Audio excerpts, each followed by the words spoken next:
Olá, sejam bem-vindos a mais um Reabcast, o podcast mais inclusivo de Maringá. Eu sou Dinorá, sou fisioterapeuta e idealizadora das clínicas Neuroreadaptar de Maringá, Arapongas, Colorado e Loanda. Hoje nós estamos aqui com a doutora Laura Viscardi, neuropediatra, vai falar um pouco para a gente sobre a prematuridade. Seja muito bem-vinda, doutora.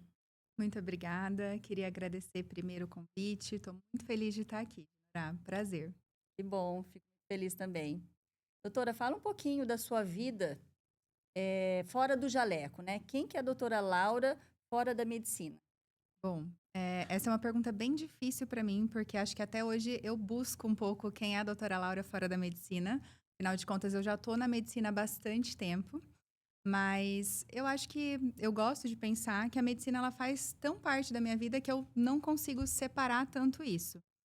Eh, Bom, eu sou uma pessoa que gosto muito de estudar, sempre gostei. E gosto muito de voluntariado, mas tudo isso também está dentro da medicina na minha vida. Sim. E aí, como que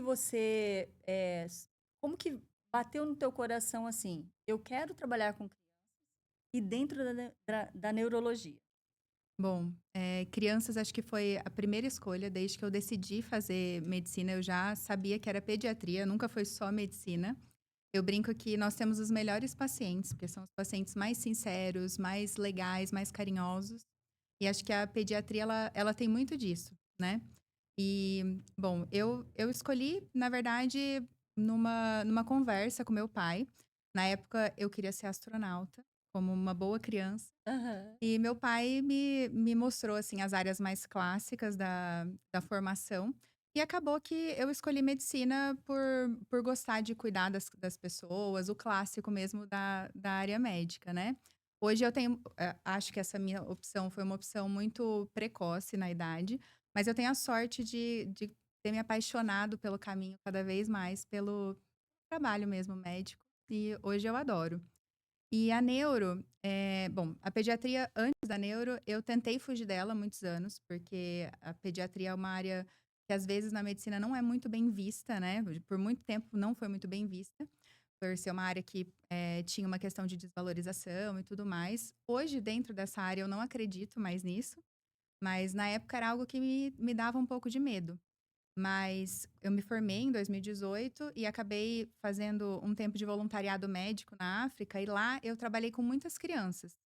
E foi lá que eu bati o martelo, assim, que ia ser, a pediatria mesmo que eu ia seguir.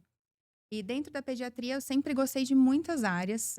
Eu entrei querendo fazer oncopediatria, me apaixonei pela cardio, passei um tempo aí pela neo, e no fim achei que a neuro era uma área que contemplava bastante essa a proposta que eu tenho de realmente mudar a vida, a infância das crianças. Eu acho que a neuro é uma área completa nisso, e foi aí que eu acabei escolhendo a neuropediatria. E associado a isso, como eu falei, sempre fui uma pessoa muito estudiosa, gostava muito de ler, e eu gosto muito de livros de suspense. E eu acho que a neuro, ela tem muito isso do diagnóstico, assim, investigativo, sabe? Então eu me sinto um pouco Sherlock Holmes, eu acho isso muito muito legal. Eu acho que a neuro, ela entra aí no meu coração. E eu penso assim, a neuro, a gente inicia um processo com essa criança e a gente leva ela até bem para frente, né? Até que idade, mais ou menos, a doutora atende esses pacientes? Eu atendo de 0 a 18 anos, né, no geral, assim. Eu adoro atender adolescentes, gosto muito, tenho uma ótima relação com eles, mas vou dos extremos, assim. Às vezes acaba que um paciente que a gente acompanha há algum tempo, ultrapassa aí os 18 anos, a gente abre essa exceção, mas no geral até os 18 anos. É bom saber, porque as pessoas elas imaginam assim: "Ah, até uns 13, 14 anos é considerado a infância", Uhum, né, sendo que hoje tem na Organização Mundial de Saúde, eu não lembro certinho, que fala que até os 18 anos ou até os 21, porque está exato, mudando, né, e o pediatra ele pode intervir, o neuropediatra pode intervir nesse paciente. exatamente, É isso, é né? isso mesmo. Tá. Então agora a gente vai entrar um pouquinho falar sobre a prematuridade, né. Como classifica uma criança prematura? Ela ser prematura ou não? Perfeito. A prematuridade ela é classificada pelo nascimento antes da hora do bebê nascer. Então, a gente considera que o tempo correto do bebê nascer é 40 semanas, né? Mas a gente considera a prematuridade abaixo de 37 semanas. Isso porque a gente trabalha com intervalos, né? Então, abaixo de 37 semanas, a gente considera que o nascimento foi prematuro. Sim. Dentro da prematuridade, a gente tem uma prematuridade limítrofe, a prematuridade moderada, extrema e muito extrema, né?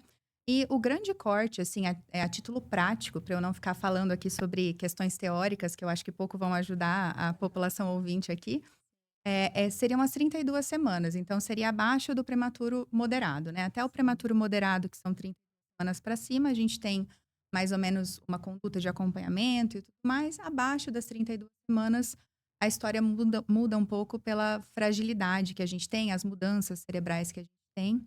E daí, a título de curiosidade também, eu falei que 37 é o corte da prematuridade para nós, né? Mas o nascimento esperado mesmo é 40 semanas. Então, toda vez que a gente pega um bebezinho prematuro, então, um bebezinho de 36, de 28, né? Um prematuro abaixo de 37, a gente corrige essa idade dele para como se ele fosse nascer com 40 semanas. Então, isso que constitui a idade corrigida, que é muito útil na nossa prática clínica também, na hora de pensar em, por exemplo, marcos no neurodesenvolvimento e mais.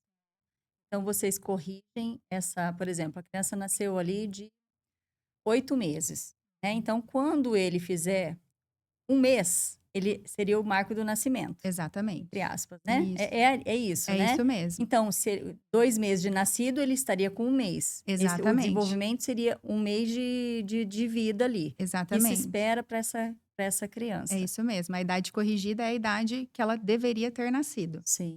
E lembrar que a gente usa isso na neuro, né, como marcos do neurodesenvolvimento. A maioria dos lugares gosta de se utilizar isso para não superestimar diagnósticos. Mas para vacinas, para crescimento e para outras áreas, a gente não corrige a idade da criança. Ah, Hum, interessante saber, né? Uhum. E qual foi o caso mais prematuro que você já teve? Olha, eu fiz residência na Santa Casa de São Paulo, que é uma maternidade de alto risco, então a gente acaba recebendo bastante casos graves, né?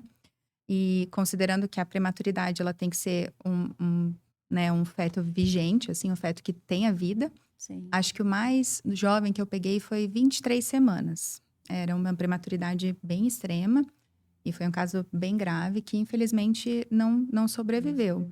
Mas a gente sabe que a maioria dos casos, e isso a gente vê também na amostra do hospital que eu trabalhei, que a maioria dos casos de prematuridade, eles estão ali na prematuridade moderada e tardia mesmo, então acima de 32 semanas. Então, Sim. mais leves. Essa criança de 23 semanas, ela nasceu, ela viveu quantos dias? Ela viveu Ou horas? 5 dias. Ela 5 conseguiu dias. viver 5 dias. E dentro da UTI? Dentro da UTI neonatal, com catéter, enfim, com bastante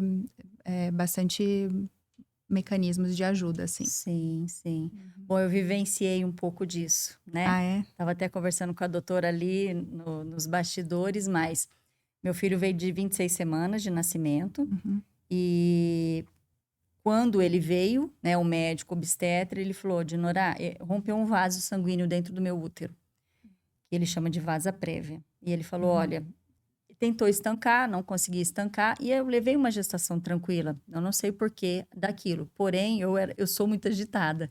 Daí, talvez tenha alguma coisa, né, relacionada. Mas, quando ele disse assim, nós vamos ter que fazer o parto, ele falou assim, porque você está correndo risco de vida e teu bebê está em sofrimento, porque eu já estava perdendo muito sangue.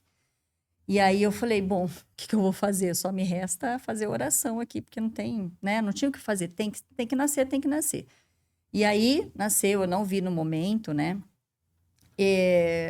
Foi tumultuado.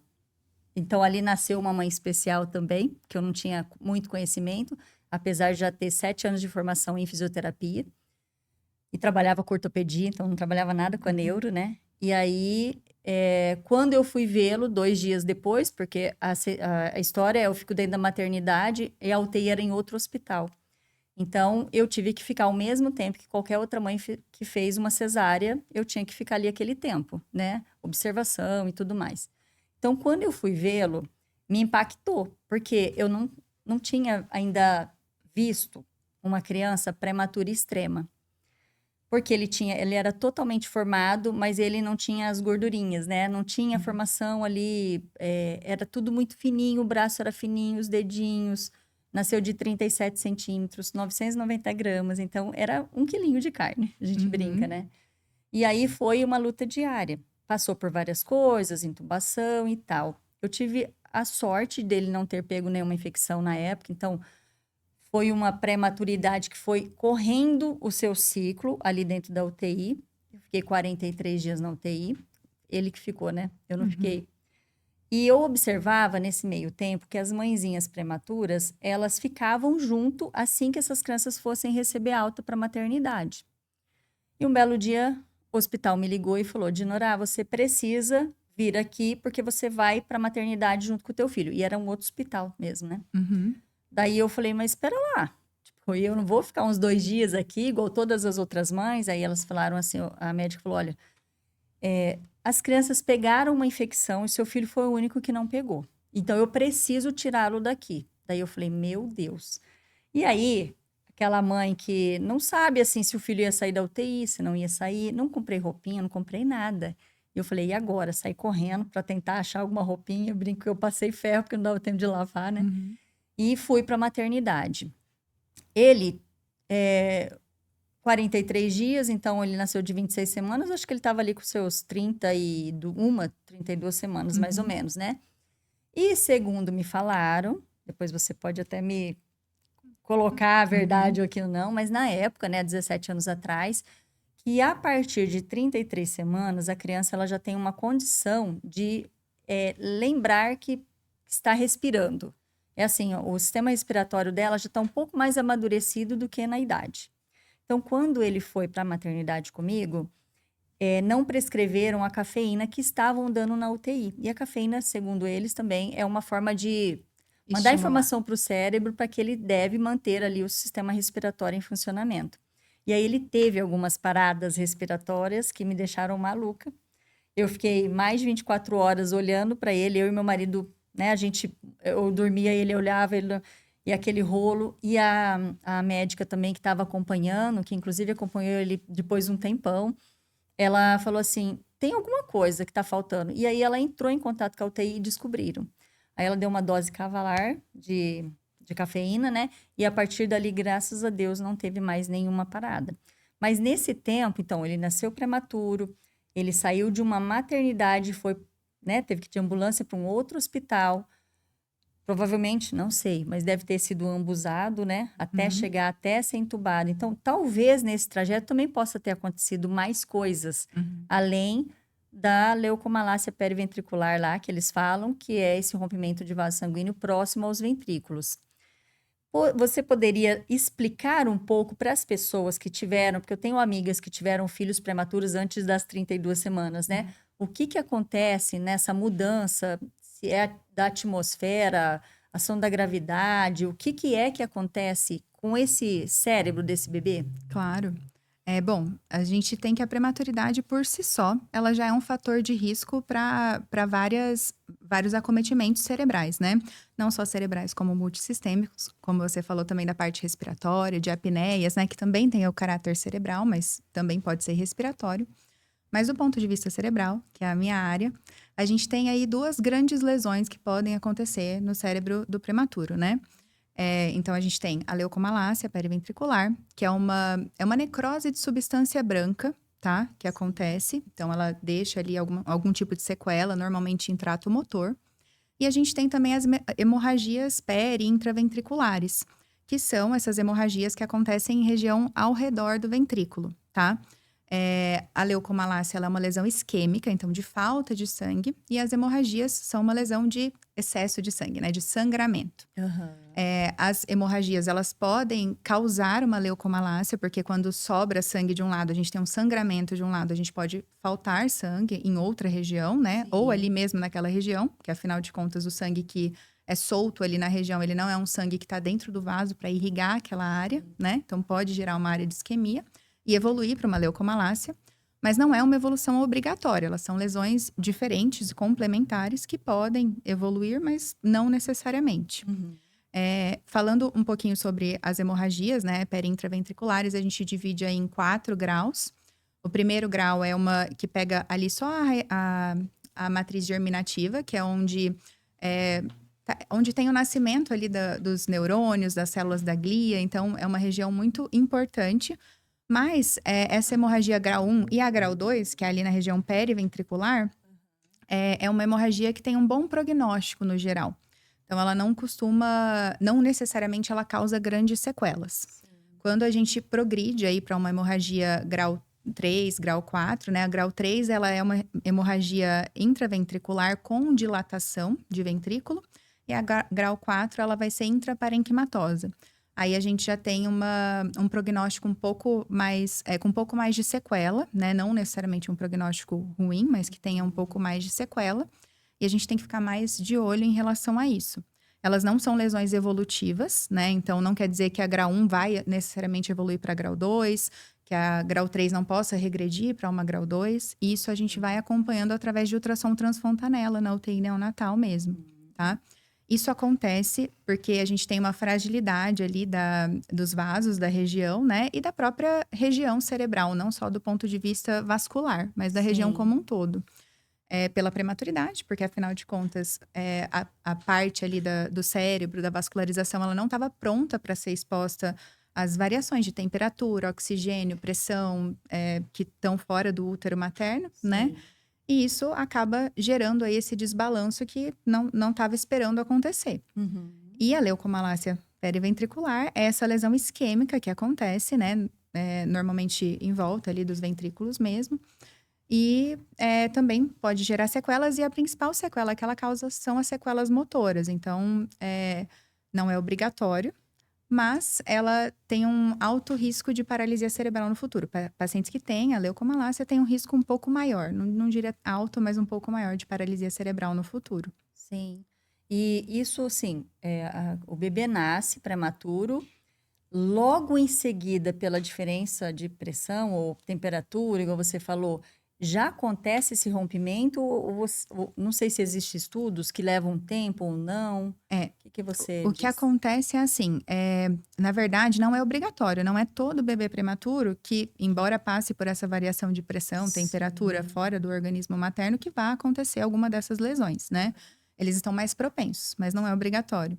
Então, pode acontecer sim, logo que nasce, até porque no nascimento mesmo a gente pode ter eventos adversos, pode acontecer de você precisar fazer massagem cardíaca, fazer qualquer outra coisa, né, durante o nascimento, depois na subida para UTI, mudar de região, mudar de quarto. Então, os bebês muito prematuros às vezes ficam até em restrição ali de mudar, né? Mudança de posição, Exato. né? Que perde peso, né? Exatamente. Então, assim, não só por isso, mas também pela fragilidade de todo o sistema dele, né? Sim. A gente tem que pensar que são vasinhos muito frágeis. Então, às vezes, assim, uma mudança de decúbito pode fazer alguma alteração ali.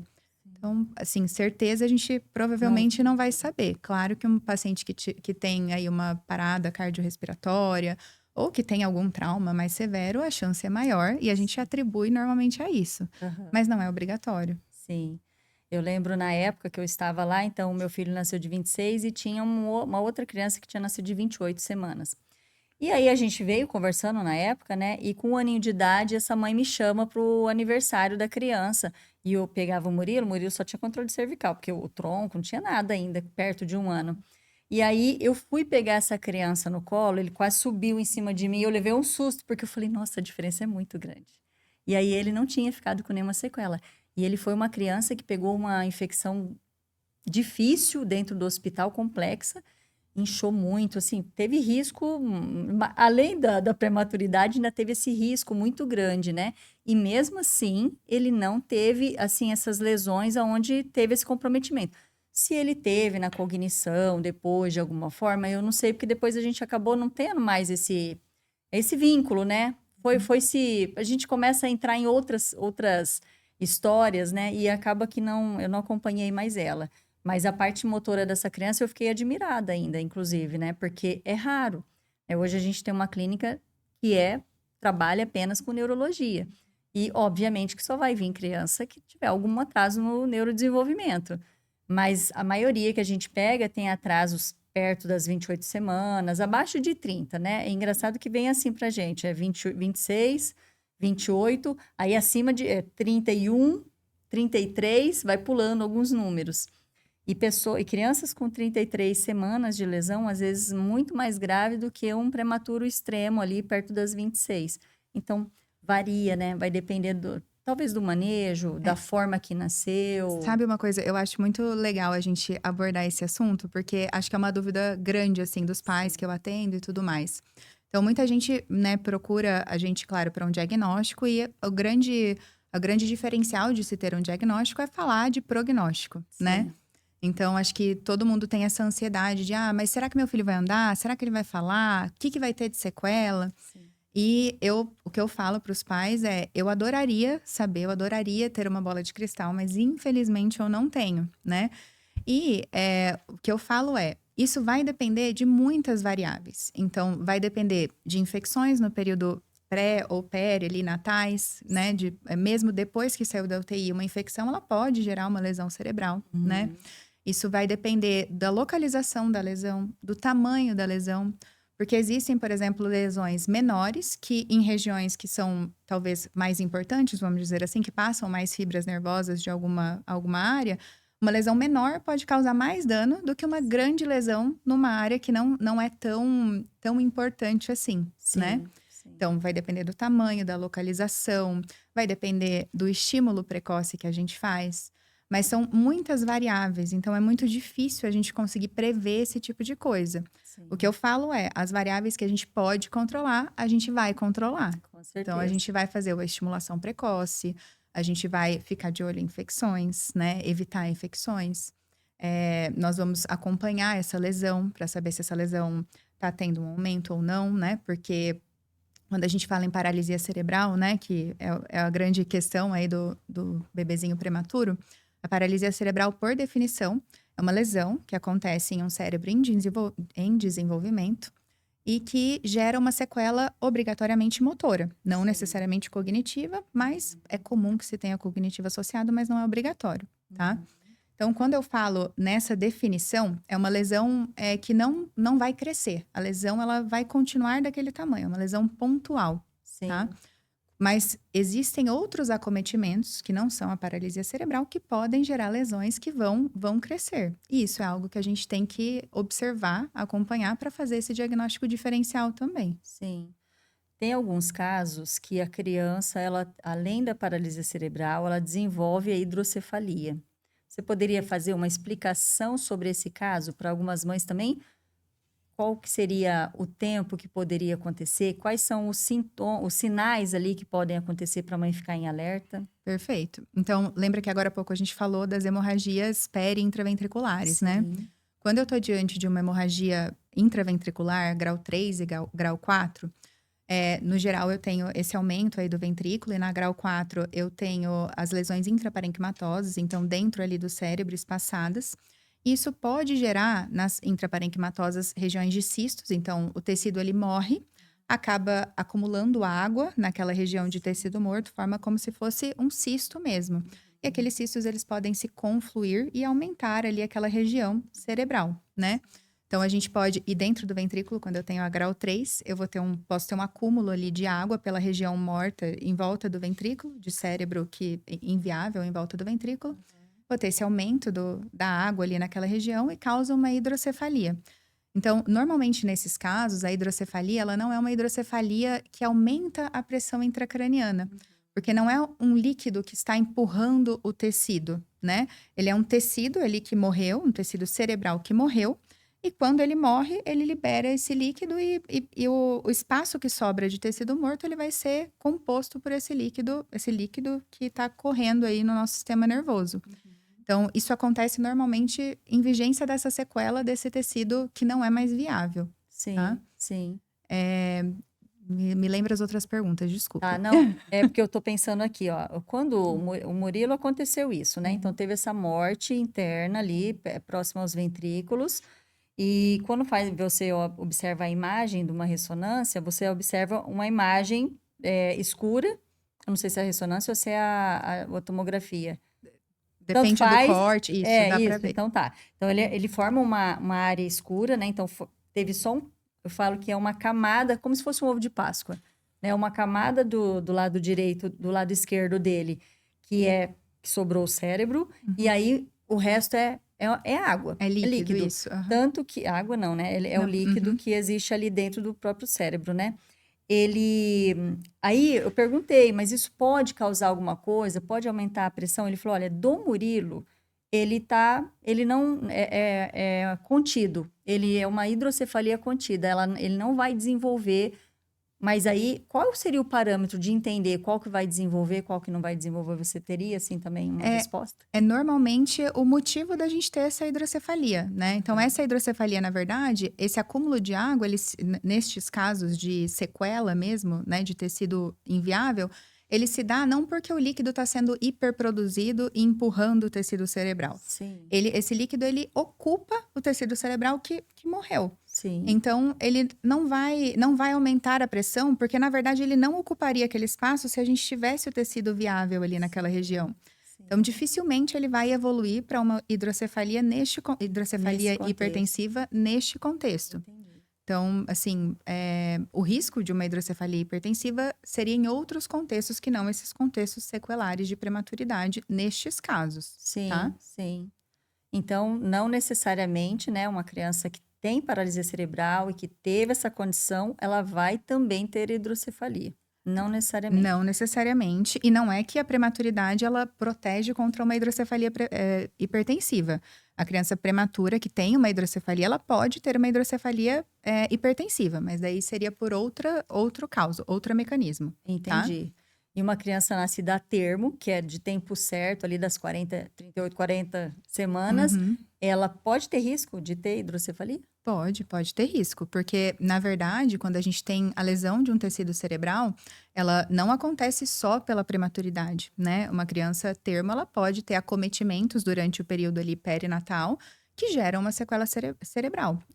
A criança, ela pode ter, por exemplo, uma parada cardiorrespiratória por algum motivo, né? Quando a gente está diante até de paralisia cerebral, e é algo que também acho que é importante falar, a gente não está diante só de um prematuro, de um bebezinho recém-nascido, né? A paralisia cerebral, como a definição diz, ela é uma lesão que acontece num cérebro em desenvolvimento. Então, pode ser uma criança de 2 anos que caiu de um prédio, bateu a cabeça e fez uma lesão cerebral que tem um acometimento motor, por exemplo, Sim, tá? sim. Então, pode sim, um bebezinho termo pode ter um. Pode ter, né? Uhum.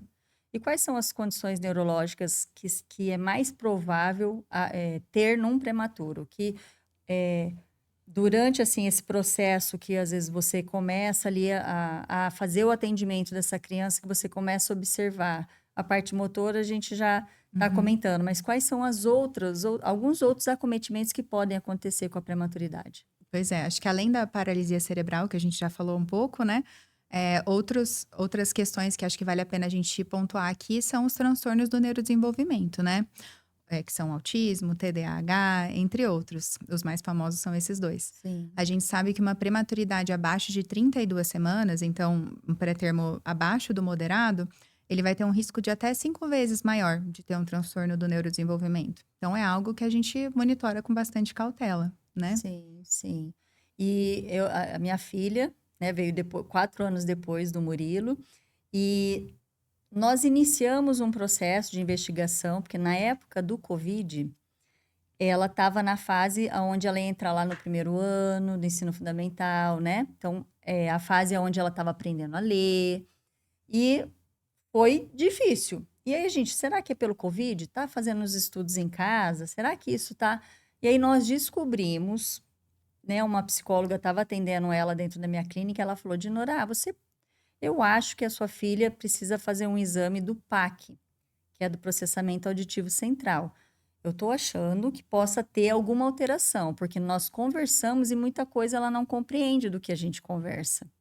Né? Porque, entre aspas, assim, o desenvolvimento motor dela foi normal, falou, tinha as situações das trocas de palavras, né? Em vez de falar prato, falava pato, né? Mas, enfim, isso aí em muitas outras crianças pode acontecer, e talvez não seja pela prematuridade, né?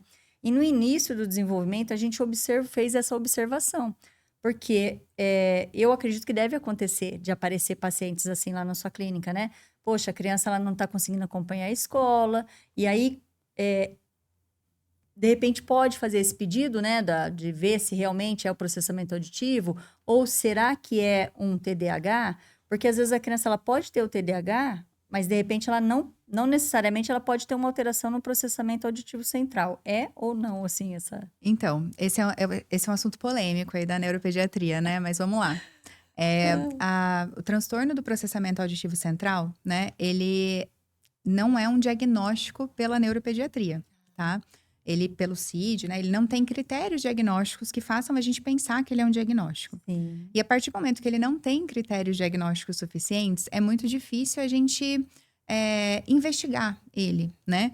E o PAC, que é o processamento auditivo central, ele é um exame que ele recebe muita interferência de muitos fatores externos. Sim. Então, do ponto de vista, assim, de ciência mesmo, ele é um exame que a gente não costuma pedir de rotina, né? Quando eu tô diante de um paciente que tem TDAH ou algum transtorno do neurodesenvolvimento, normalmente, se eu peço o PAC, alguém pede o PAC, o PAC vem alterado. Mas não necessariamente porque ele tem um transtorno de processamento central. Uhum. Então, isso é muito dúbio, a gente acaba atribuindo a outras questões. Então, eu não costumo diagnosticar transtorno do processamento auditivo central e não Sim. costumo utilizar o PAC na minha prática clínica. Sim. Mas, assim, às vezes a gente acaba extrapolando um pouco a ciência. Então, se eu tô diante de um paciente que tem um TDAH, a gente já tentou medicação, né? A gente está em um processo ali de estagnação da evolução do paciente. É algo que a gente pode tentar até para talvez indicar uma terapia de cabine. Mas a própria terapia de cabine tem pouca evidência científica atual, né? Sim, sim. Então, não sou contra as coisas que têm pouca evidência, porque não é porque tem pouca evidência que não tem Não tem evidência resultado nenhuma. clínico, né? Exato. Sim. E às vezes ela só não foi pesquisada suficiente, enfim. Mas eu Aham. acho que a gente tem que primeiro esgotar o que tem evidência antes da gente entrar nessa linha de menores evidências. Sim. Então, na época, o caso dela, ela apareceu 10% do lado esquerdo, e nós começamos com uma intervenção. Era uma fonoaudióloga que trabalhava com essa reabilitação, mas ela não precisou fazer dentro da cabine, Uhum. né? E nós fizemos 3 meses, 3 vezes na semana, de 50 minutos, e foi suficiente para voltar a normalizar. E aí a psicopedagoga entrou em ação, né? No mesmo momento, na verdade, ela entrou em ação para poder ajudar a resgatar esse tempo que ela estava muito atrasada da escola e poder oferecer para que ela pudesse ler e, enfim, né? Ela, inclusive, ela entrou com uma técnica que chama panlexia, que é destinado à dislexia. Tanto que ela falou assim, Dinorá, tua filha não tem esse diagnóstico, mas pelo que eu estudo, cabe muito bem para a gente poder ofertar para ela agora. Tudo bem para você? Eu falei, o que você falar para mim tá ótimo, vamos fazer. E realmente teve um resultado bem bom, sabe? Que é o que falam, às vezes as pessoas falam assim, ah, mas essa técnica é específica para tal coisa. Mas o olhar apurado do profissional, ele pode ajudar, dentro da expertise que ele tem, né, profissional, ele pode ajudar essa pessoa de uma outra forma. E aí ela começou a deslanchar. Foi um pouco atrasada da turma da escola, porque quando a gente foi observar, já tinha passado ali alguns meses, e aí ela começou a deslanchar, mas precisou da intervenção. Porque às vezes a família vai deixando, e aí quando vê, reprova, aí tem todo aquele transtorno né, meio que depressivo, de sofrer bullying, vira uma bola de neve. Então, o quanto que é importante a gente ter esse olhar, né? E estar presente. Como que está na escola, conversar com a pediatra, né? Para ir observando todo esse caminho desse neurodesenvolvimento. Perfeito. E tem uma frase que você falou agora aí, que essa fono falou para vocês, que é: olha, ela não tem esse diagnóstico, mas acho que a gente precisa fazer dessa forma. E é algo que eu, assim, pratico muito na minha prática clínica, que é, independente do nome que a gente der, do diagnóstico, e não tô aqui falando que o diagnóstico não é importante, ele é muito, mas independente dele e, assim, para além dele, o mais importante é a gente tratar o prejuízo do paciente. Então, eu posso não ter dado o nome ainda de TDAH, ou de autismo, ou de paralisia cerebral, Mas se eu identifico que o paciente tem alguma alteração, algum prejuízo, é minha obrigação como profissional tratar esse prejuízo, sabe? Então, Sim, mais do que o nome, mais do que o CID, eu acho que a gente trata o prejuízo. sim. Doutora, voltando um pouquinho naquela base da prematuridade, quando essa criança ela recebe a alta do hospital, ela vai para casa. Quando ela vai para casa, ela já recebe o encaminhamento, provavelmente, pelo menos o pediatra. Uhum. Leve ao pediatra e do pediatra talvez ela vá encaminhar, né? Tem alguns profissionais, algumas linhas de pensamento que eles esperam, falam, mãe, cada pessoa tem o seu desenvolvimento, calma e tal, e fica aguardando. No seu ponto de vista, quando chega uma criança já com esse tempo de prematuridade e se fosse na pediatria, né? Mas como você também se formou em pediatria, Uhum. nesse olhar, você já indicaria para uma intervenção precoce ou você aguardaria um pouco para ver como é que vai ser dentro de casa esse estímulo?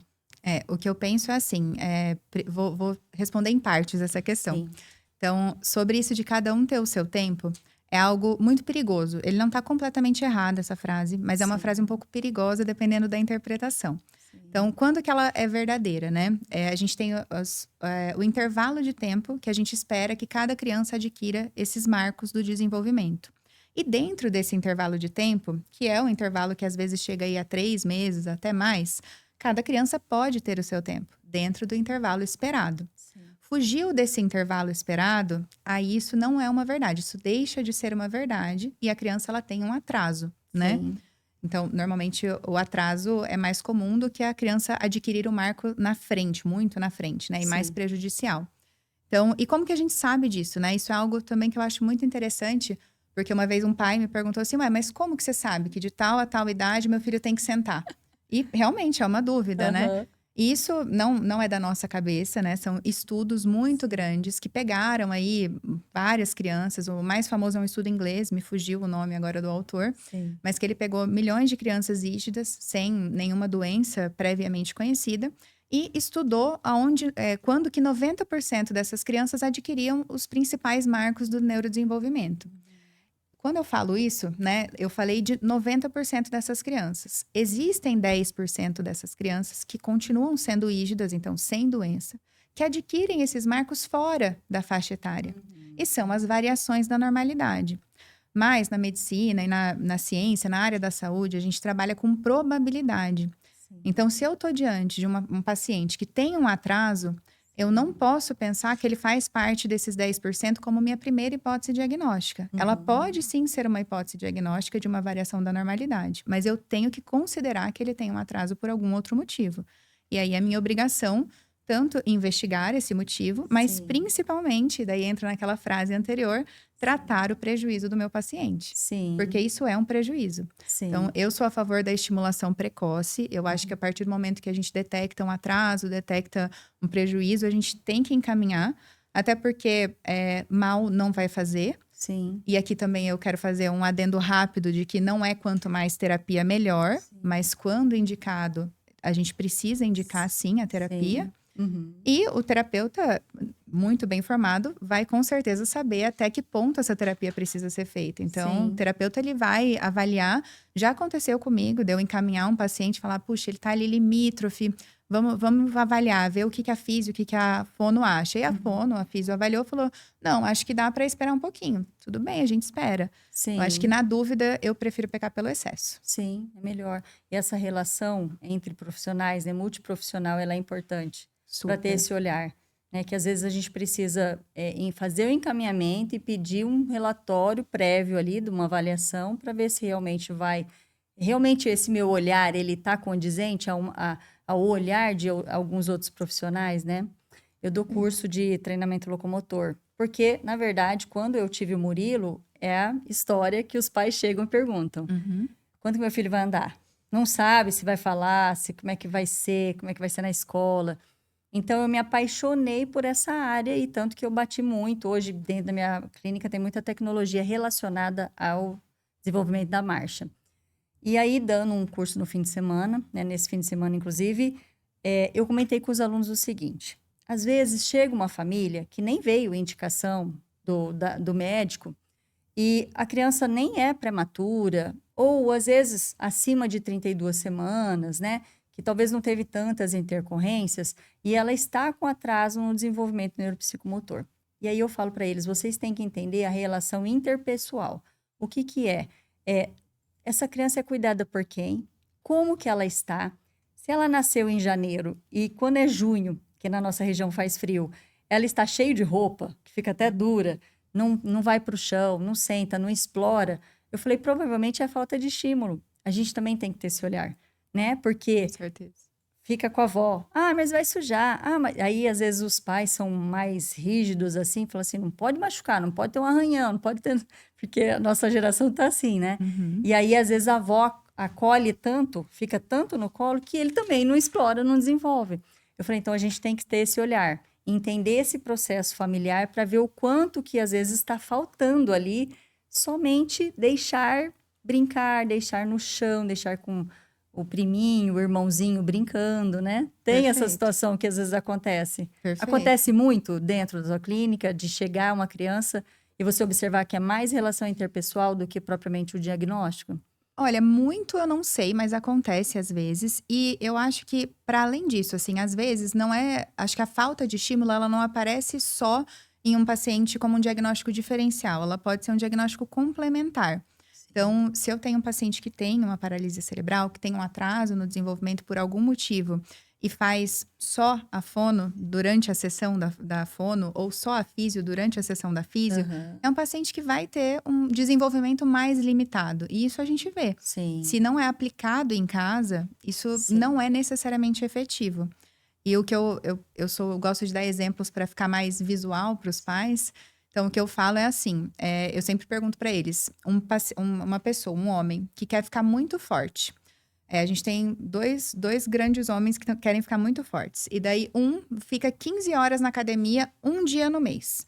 E o outro vai meia hora todos os dias do mês. No fim do mês, qual homem que vai ficar mais forte? Da meia hora. É o da meia É hora. a constância. Porque a constância ela é muito mais importante que a intensidade. Sim, Então, não adianta o paciente fazer um dia inteiro de físio, né? Ou às vezes 1 hora de físio uma vez na semana e não aplicar isso em casa. sim, Então, sim. E eu costumo falar assim, o nosso corpo ele é integrado, né? Da mesma forma que nós estamos conversando, a gente sempre sente a temperatura do ambiente, observa a luminosidade, tem a gesticulação, você presta atenção nisso, você sente o seu corpo e nós somos integrados. Então, quando você fala aquela situação, às vezes é prematuro, precisa de algumas intervenções, e aí, não, eu vou focar mais na marcha, por exemplo, que eu quero que a criança desenvolva para a marcha. Às vezes a família só pode isso também, às vezes não tem um plano de saúde, enfim, né? E aí ela foca só numa área. Ela vai ter o desenvolvimento, vai, mas ele não vai ser global, né? Porque Perfeito. provavelmente ela vai ter algumas outras alterações que vão acarretando e, de repente, uma cognição, quando você trabalha essa cognição, a parte motora é reflexa, né? Ela vai ter um desenvolvimento também melhor, porque ele vai ter entendimento do porquê, do brincar, de buscar. Qual que é a intenção de buscar? Ele vai ter que ter uma intenção, né? Então, o quanto que é importante também esse trabalho integrado. E a intensividade, eu também falo, né? Dentro da minha casa, eu convivo com isso até hoje. Murilo fazendo 17 anos. Ele precisa das intervenções, apesar de, né, foi realmente um prematuro extremo, então ele precisa das intervenções, passa por psicólogo, passa por terapeuta ocupacional, passa por fisioterapeuta, por psicomotricidade, já participou muito de psicopedagogia, hoje ele faz mais as monitorias quando precisa dentro da escola. E quando ele chega no fim de semana e ele vai, mãe, agora é meu horário de jogar, extravasar, porque eu até entendo, que eu imagino, assim, ali o avatar, ele é um ser completo, ele corre, ele pula, ele voa, ele faz um monte de coisa, então ele se imagina ali naquela situação, né? E aí ele passa muito tempo dessa forma, quando ele vai levantar, ele já dá aquela opa, e eu falo, olha, que interessante, porque se ele fica de 2, 3 horas dentro da clínica de segunda a sexta, e no fim de semana eu deixo ele à vontade para ele relaxar a cabeça também. E aí ele fica também 3, 4, 5 horas jogando, porque o tempo vai passando e a pessoa não sente, né? Igual a gente que vai assistindo uma série atrás da outra, quando vai ver a gente não sente. E aí ele sente uma fraqueza no membro inferior, de levantar e dar aquele desequilíbrio, né? Perfeito. É prematuro extremo, é grave o caso dele, apesar dele ter se desenvolvido bem, mas eu acredito que a integralidade, né, integrar áreas, fez ele desenvolver, a ponto dele conseguir acompanhar a escola, e a intensividade fez ele desenvolver a locomoção dele, ou até as habilidades manuais de vestir, as coisas que o terapeuta ocupacional faz, né? Quanto que é importante essa intensividade e o quanto que é importante a família. Porque mesmo ele estando todos os dias dentro de uma reabilitação com tecnologia, com profissionais capacitados e tudo mais, mas se dentro de casa eu não intervir em algumas situações, postura, a forma que para, né? Que o diplégico para com a perninha rodada mais para dentro, assim. Se a gente não intervir dentro de casa e chamar atenção, filho, olha isso aqui, filho, levanta a coluna, filho, levanta o braço aqui para frente. Porque ele tinha mania de... Ele vai comer, ele come só com a esquerda e aí o braço direito tá lá embaixo, né, Deus? Coloca o braço em cima da mesa, né? Eu falo, olha as pessoas como é que ficam, para ele começar a ter essas sensações, né? Então, como eu fiquei muito em cima, ele teve um desenvolvimento. E hoje ele entende o processo, porque eu fui sempre conversando muito. Cirurgias que ele teve que fazer pontuais, né? Então, eu vejo hoje muitas mães, elas não têm esse parâmetro complexo, bem estruturado na cabeça delas, do quanto que é importante a intervenção deles. E não é que eles vão parar para fazer a reabilitação. Imagina, eles não têm essa formação, né? Mas, por exemplo, eu quero que uma criança ande. Eu vou tirar ela da sala e ela vai para o banheiro tomar o banho dela. Então, se ela já estiver nesse processo de marcha, eu dou a mãozinha e ela vem andando, né? Até ela ir, para ela entender que o deslocamento não é no colo. O deslocamento é com as próprias perninhas dela. E aí ela vai entendendo todo esse processo, né? E acho que integrar isso no dia a dia também é muito importante, né? Porque senão isso fica restrito àquele momento de terapia. E o que eu sempre falo o que eu sempre penso o cuidado desse paciente é um cuidado integrado entre médico, terapia e família. E a terapia, ela é muito importante. Eu gosto de trabalhar com os meus pacientes, assim, com bastante terapia, mas eu sempre penso em estipular prioridade. Porque eu acho que a terapia também, ela pode ser algo que sobrecarrega o paciente. E isso a gente consegue equilibrar se ela for feita em casa, de maneira lúdica ou de maneira incluindo essa terapia dentro da rotina da família. Então, senão o paciente ele fica muito sobrecarregado de ir lá na terapia e fazer só aquela terapia, né, oferecida pelo profissional, que é ótima, mas a gente está lidando com uma criança, né, que tem aí sua limitação lúdica, de entendimento e tudo mais. Sim, sim. E aí, só voltando um pouquinho lá no início da vida desse prematuro, dentro desse primeiro ano, o que você poderia estar falando para as famílias que estão assistindo agora esse podcast? O que ela precisa observar? Perfeito. Quais são os alertas, os sinais de alerta que elas podem ter, né? E falar, eu preciso procurar um profissional. Perfeito. Então, assim, abaixo de 32 semanas já é indicado um acompanhamento com o neuropediatra, pelo menos, tá? Devido a esses riscos que a gente comentou, tanto de transtorno do neurodesenvolvimento, quanto de transtornos motores, paralisia cerebral e tudo mais. Mas mesmo pacientes acima de 32 semanas, né? Acho que o grande termômetro que vai indicar a necessidade de uma terapia ou não é a gente avaliar prejuízo. E a gente avalia prejuízo através dos marcos do neurodesenvolvimento, né? Sim. A gente encontra aí para os pais terem acesso, a gente encontra na carteirinha mesmo os marcos do neurodesenvolvimento. Mas eu gosto muito de um livro da Sociedade Brasileira de Neurologia Infantil. Se você colocar no Google mesmo, SBNI, que é a Sociedade Brasileira de Neurologia Infantil, e Marcos do Neurodesenvolvimento, vai aparecer um e-book deles, que se eu não me engano chama... o título é Haja Cedo, Encontre os Sinais, alguma coisa assim. Sim. E lá tem os marcos do neurodesenvolvimento bem certinho e formas de estimular o seu paciente.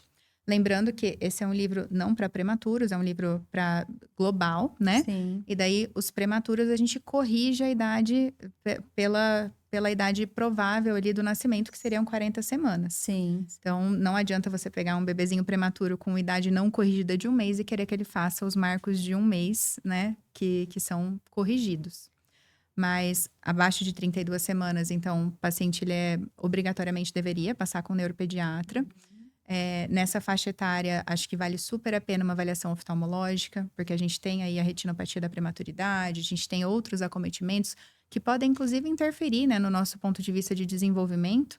Às Sim. vezes o paciente ele tem uma dificuldade de visão e a gente não tá vendo, a gente tá achando que ele não anda por um motivo motor e às vezes Uhum. ele só não tá enxergando, não sabe direito onde se apoiar, enfim. Tem várias limitações aí, eu acho que a gente tem que enxergar o paciente como um todo, né. A gente não dá pra gente enxergar eu que sou neuropediatra enxergo o cérebro, o oftalmo enxerga o olho, acho que tudo Sim, tá muito integrado. sim. E por Então isso que durante a faculdade de medicina você tem o todo, né, vocês passam por todas as áreas até para ter esse alerta, né. E depois exatamente. lógico que afunila porque, eh, sente paixão por aquela área, por desejar cuidar, desejar poder fazer mudança, né. Eu comento sempre assim lá dentro da clínica, como a gente tem as famílias que a gente assiste, e eu falo para os meus profissionais o quanto que é importante a gente poder tocar na alma de um paciente e fazer ele desenvolver, né? Talvez daquele diagnóstico negativo, a gente conseguir favorecer um prognóstico, é o desenvolvimento dele positivo, tirar ele daquela vertente, né? De você nunca vai andar, que acontece, né? Você nunca vai conseguir fazer tal coisa. A palavra nunca é muito forte. E aí a medicina evolui e a parte da reabilitação junto, né? Todas as áreas, na verdade, elas evoluem. E aí só basta o terapeuta ter esse entendimento. Então, às vezes, eu comento com eles assim, é, o problema não é a criança, o problema às vezes é a gente, porque a gente não sabe acessar aquele corpo. A gente não sabe oferecer o que é que ele está precisando, por isso que talvez ele não desenvolva, né? E é óbvio, a intensividade que é tão importante mesmo. Não tem como fugir ali todos os dias, mesmo que sejam as famílias, né? Com toda essa informação de pegar um e-book. Hoje a internet está aí, a gente pode conseguir tantas outras coisas importantes dentro de casa para poder oferecer, né? Mas com cuidado, né, da Com onde a gente cuidado. adquire essas informações. E Isso é como médica, verdade. eu acho que como fisioterapeuta você também pode falar sobre Com isso, né. certeza. Não, com A gente tem certeza. que tomar bastante cuidado da onde a gente vê essas É, informações. mas eu digo assim, alguns livros que tem de referência, né, que a gente Perfeito. possa buscar, porque geralmente, não sei, mas os livros geralmente são coisas mais plausíveis, assim, de entendimento. Talvez a família não possa não entender, mas a gente, se não entende, aí começa a buscar, porque daí fala assim, não, tem alguma coisa acontecendo, eu não estou conseguindo achar, o que que é que eu posso fazer? Porque tem cidades como a nossa aqui em Maringá, Uhum. que ela é um centro de reabilitação, mas a gente sabe que existem cidades que não tem. E como que a família É. faz para poder auxiliar e poder ter esse desenvolvimento é procurando, buscando o seu pediatra, buscando o seu neuropediatra, pedindo informação, como é que eu posso fazer para desenvolver dentro de casa, já que eu não tenho tantas vezes uma reabilitação aí fora, Perfeito. E né? eu acho ótimo isso de procurar aí na internet. Eu não sou contra, pelo Sim, contrário, eu aprendo muito com os meus pacientes, mas é importante sempre a gente checar essa informação, né? Então, tenha um médico de confiança que você possa checar essa informação que você encontrou na internet e acho que é isso. qual a mensagem que você daria para as famílias, deixaria, né, para as famílias, relacionado a esse cuidado, a esse olhar ali no primeiro tempo de nascimento, né, e relacionado à reabilitação? Bom, eu acho que primeiro a gente tem que colocar aqui que prematuridade não é uma doença, é uma condição, né? E embora é uma condição que predispõe aí a alguns acometimentos, nenhum diagnóstico é final, nenhum diagnóstico é tão definitivo assim. A gente tem que sempre manter a esperança, manter o cuidado do paciente, que é o mais importante, e aí fazer o manejo desses prejuízos. Eu acho que com um bom cuidado, uma boa adesão, famílias que engajam, uma boa equipe multi, um bom médico, a gente tem ótimos prognósticos. E independente das limitações que as crianças vão vir a ter no futuro, acho que isso independe, assim, não tem tanta importância do ponto de vista que todos nós temos nossas limitações. Acho que cada Sim, um, dentro da sua limitação, pode ser da forma que quiser. sim, ter seu desenvolvimento. Exato. Doutora Laura, muito obrigada pelo seu tempo, pela sua disponibilidade. A sua fala foi muito clara, né? Eu acredito que vai ajudar muitas famílias, vai dar um direcionamento para essas famílias. E eu, assim, tenho uma imensa gratidão de ter te conhecido, uma imensa alegria de ter te conhecido hoje, sabendo que você está na nossa cidade. Também trabalha em Londrina, é isso, né? Isso mesmo. Eu Tá. faço Maringá e Londrina. Isso. Então, uma médica que está em Maringá, está em Londrina, traz todo esse conhecimento, conhece muito da reabilitação prematura, sobre todos os caminhos que se deve ser indicado, né? Uhum. Então, muito obrigada. Eu que agradeço. Para mim foi um prazer estar aqui. Eu adoro falar sobre esse tema. E, bom, muito obrigada. Foi um prazer conhecer você também. Tá joia. E vocês que estão assistindo esse episódio do Reabcast, muito obrigado por ter acompanhado até aqui. Se vocês conhecem alguma família que vai se beneficiar com esse conteúdo, compartilhem, curtam essas palavras da doutora Laura e aguardo vocês no próximo Reabcast.